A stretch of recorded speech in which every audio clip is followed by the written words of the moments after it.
नाही ग.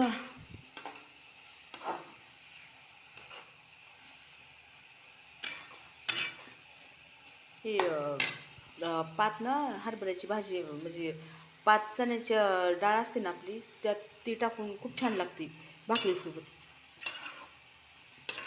आर्यमान आहे ना, ही चपातीसोबत एवढी छान लागत नाही जेवढी पातीसोबत लागते बघा. शेंगदाण्याचं कूट आणि हे घालते हिरवी मिरची, शेंगदाण्याचं कूट आणि थोडंसं पाणी टाकायचं, सरबरीत करायची म्हणजे एकदम कोरडी नाही करायची. तशीच आवडते ना रेवण तुम्हाला पण? छान खमंग लागते तशीच.